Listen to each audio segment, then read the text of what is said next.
Next up is Nick Nielsen. He's going to talk about conservation ethics for spacefaring civilizations. Okay, I didn't have any slides prepared for my presentation, so I was just a talking head in that, but I do have a few slides now. Do I have the authority to share my screen?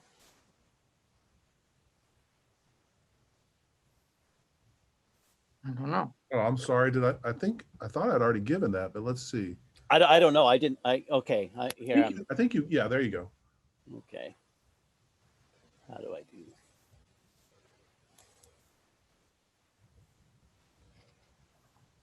That, by the way, that's a picture of a comb jelly. It's set against a galaxy. I don't know who produced that picture. So I started out with talking about planetary protection, and I suggested that it might be better to use this framework of what I call conservation astrobiology. And I took a bunch of definitions of astrobiology and a bunch of definitions of conservation biology and put them together to suggest my motivation here is because these issues have been argued so much and in so detail, as we've seen in the chat sidebar and the talk here. It seems to me if we use the existing conceptual frameworks that we have in place for astrobiology and conservation biology, that we can move the conversation forward rather than to merely repeat that's been said over the last 50 or 100 years or so. One of the definitions I came up with is not in my presentation, but it's in the written paper version. Conservation astrobiology is a study of how the living universe can be maintained, which begs the question of what it means to maintain it.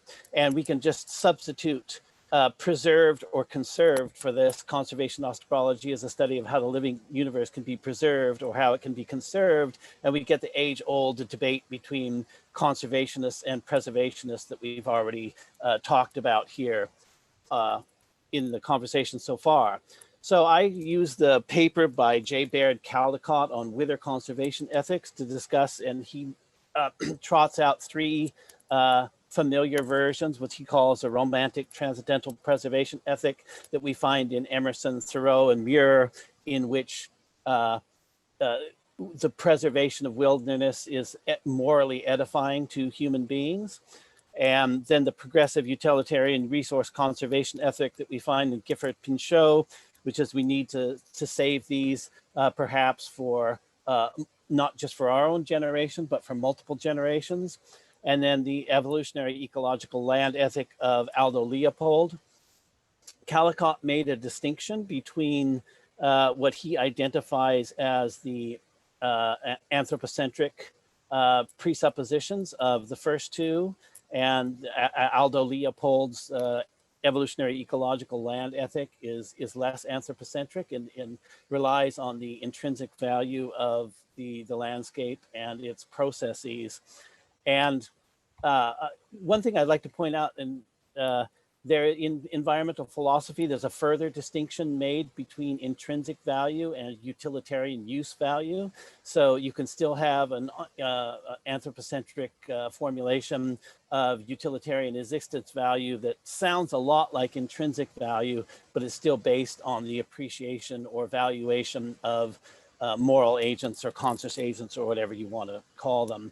So I produced astrobiological permutations of these three, which I call something like the astrobiological preservation ethic, where you preserve biospheres or supra-biospherical ecological systems for the edification of moral agents, or you conserve them, or I noted that I can't remember if I put this in my presentation, but the idea of a land ethic is geocentric, so I replaced that with a cosmic ethic, so a evolutionary ecological cosmic ethic, where we are bound to respect the integrity of natural cosmological, geological, and biological processes.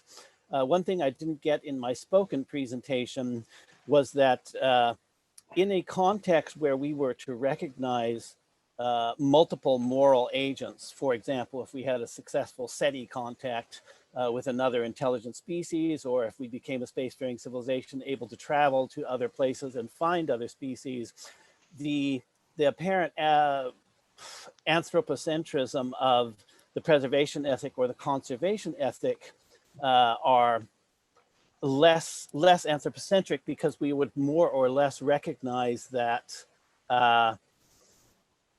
other agents are capable of valuing being morally edified or preserving biospheres for multi-generational benefit. And this is one of the ways, I think, in which the evolutionary ecological ethic of Aldo Leopold helps us beyond some counterintuitive conclusions that we'd have to draw. If we recognize multiple moral agents, and that's our basis of just determining how we should manage ecosystems, then you would have to ask yourself, does say an alien from Alpha Centauri, because it's a conscious moral agent, have more of a right to say what happens on Earth than some other species that's native to the terrestrial biosphere? So by the conservation ethic or the preservation ethic, which are based on an intelligence bias for conscious creatures, it would seem to imply that they would have a greater claim, and that strikes me as counterintuitive, where, say, a hawk or a zebra on the Earth has some kind of claim on the natural processes of the Earth because they are part of that biosphere. And so some of the issues that will face a spacefaring civilization in terms of conservation astrobiology are the familiar ideas from planetary protection of forward contamination from sending probes, backward contamination from sample return. Our first couple presentations were about SETI and METI, and we could talk about idea contamination, either our ideas being a deleterious influence on other species, or their ideas being a deleterious influence on our species. And if and when we discover extraterrestrial life, there's going to be a big difference between if we just happen upon it accidentally as a result of our blundering exploration, or if it's the result of a purposeful scientific research program. If we go to Mars and we take a deep core and if we look for life, which may be difficult to find, difficult to identify, that's going to change the very nature of our discovery, because we are aware of what we're doing as opposed to blundering in it. If we make the assumption, for example, that all asteroids are sterile, so we can do whatever we like, maybe somebody drills into an asteroid and finds a pocket of life deep inside of it, and then that's an accidental discovery that's going to perturb that ecosystem in a significant way. That's the formulation that Michael Soule used in his original paper on conservation astrobiology, is ecosystems that are perturbed by human activity. So that's going to be our primary concern within the development of spacefaring within the solar system. But if we're able to go beyond that, then it will become more complex as we admit additional moral agents. So that is as much as I will use to recap my presentation. And if anybody has any questions, go ahead. Okay, Carlos? Yeah, thank you. So I applaud wanting to sort of bring more conservation science into how we think about conservation and astrobiology. What really struck me, both listening to your video and what you've just presented just now, is how much of the conservation thinking that you're bringing would look really outdated to a contemporary conservation scientist. You know, the types of people you're citing, whether they're somewhat more recent people like Caldecott and Soule, or appealing to like the really old Leopold, Pinchot, things like that, that's going to seem almost anachronistic to people who are working in conservation science right now. If you want to bring the way conservation science is thinking to astrobiology, you don't want to appeal to someone like Soule's 1986 paper in the sense that people are going to look at it and say, we've moved on from that, and from thinking that, like Soule does, that like evolution is intrinsically good and biodiversity is the overwhelming conservation value, right? That conservation science has become a much more a field that has a broader array of values it's interested in, and has a broader disciplinary background, where it's not just ecology, but all the different sciences that you'd want to look at: social, ecological, technological systems. And so I would suggest trying to draw on more of that contemporary thinking in conservation science, rather than just appealing to a bunch of stuff that's 30 or 100 years old. I mean, maybe one place to start here is, say, Kareva and Marvier's paper from about 10 years ago now, called "What is Conservation Science?", which is sort of an updating of Soule for the contemporary way conservation scientists think about these things. I agree. I'd like to see all of these more recent influences integrated into it, but I seems to a very large extent, as you know, reading the chat during the previous presentations and discussions, there's still a lot of, you know, reliance on the old philosophical distinction between conservation and preservation ethics, and I don't think we've transcended that. I don't think we've yet played that out and exhausted it, because that's still the terms in which a lot of people are thinking about this. Conservation science has become more sophisticated. It's more interdisciplinary. It draws on more of the specialized sciences, and is better, frankly, at achieving its goals that it sets for itself. But its goals are still formulated in terms of philosophical presuppositions, and I think we have to both be explicit and careful in our philosophical formulations of what exactly it is we're trying to do. And like I said, I don't think we've gone that much farther beyond the conservation preservation dialectic. Okay. Alan, did you still have a question, or is that from the others? Well, yeah, I'll go ahead and make a comment. I think I left it up from before, but I'll just say that, you know, sitting in a department where we do teach classes in conservation biology, I would say that, you know, that I and a lot of my colleagues still use Leopold, and particularly Aldo Leopold, I think in this department gets used a lot,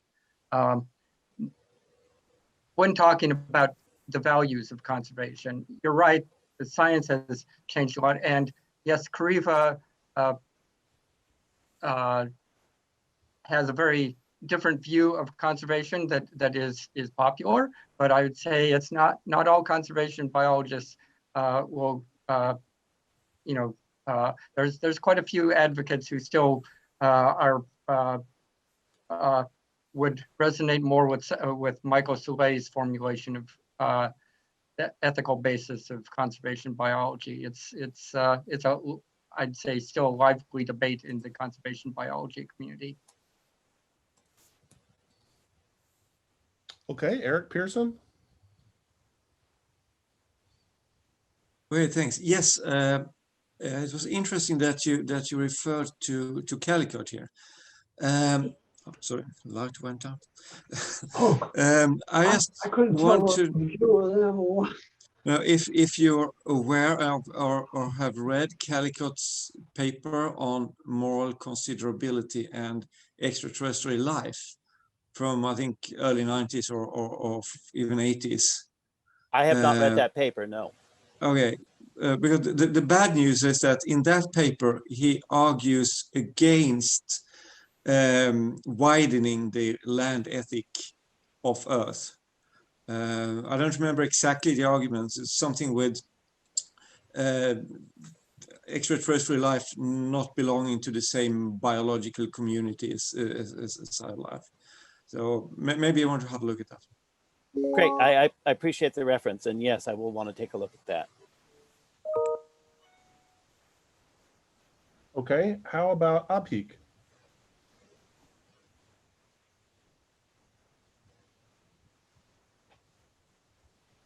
Abhik?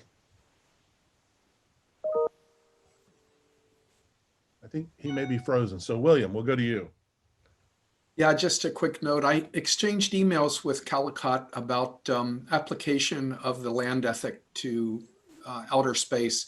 And he was really rather blunt about it, and I disagree with him. He was saying that because humans didn't evolve on Mars, for example, there's no connection with the Martian environment. And I find that rather naive. I asked him, well, what if humans move to Mars and are born on Mars and live there for 5 generations? And he didn't respond. So I'll just leave that for what it is. Actually, I find it a good thing that Callcott is, even if he's not encouraging about an expansion of the land ethic, that the arguments are being made. Like I said, the idea is to move the conversation forward, to not just be stuck in the same paradigms, but and to find people like Callcott who would apply even negatively their ideas to a spacefaring future is rewarding, because then other people can respond to that. Okay, Dan?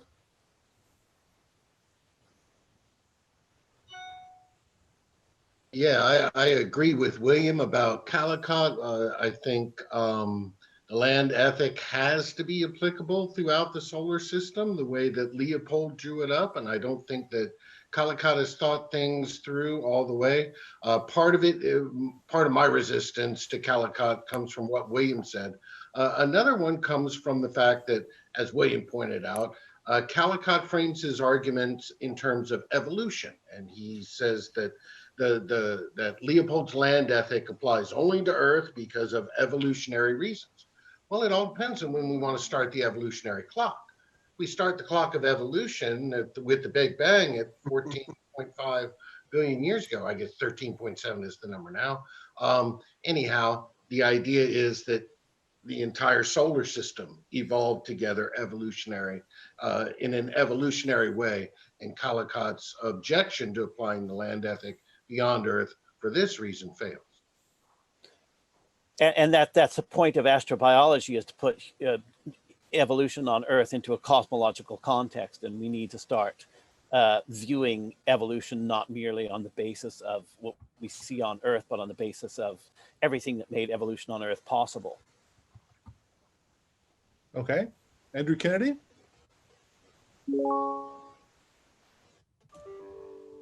You're muted. Kind of my question was sort of answered just previously, because I was thinking of a case in which the drive for least biological conservation would start to diminish if it turned out that the same biological precursors for life that we have on Earth were found everywhere in the solar system, like on Mars and, you know, on the satellites of Jupiter and Saturn.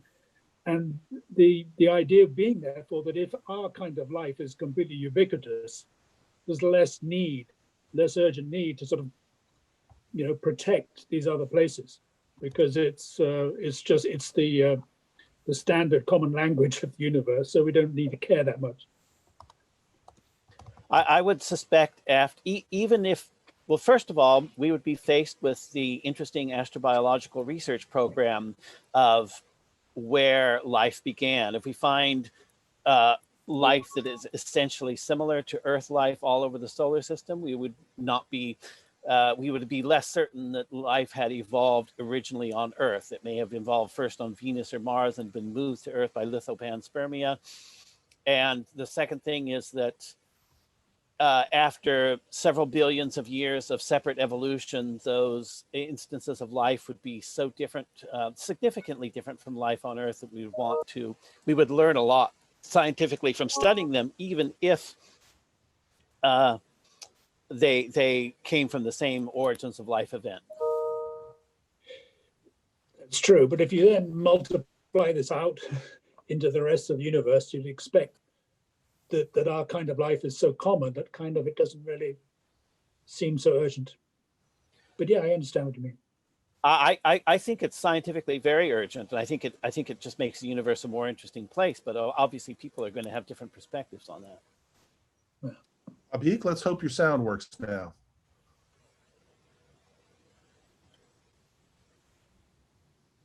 He may have been talking into the ether. Oh.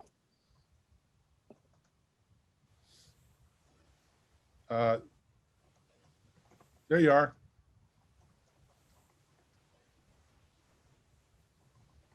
Abhik, did you want to ask a question? Yeah. I was muted. Yeah, just a short question.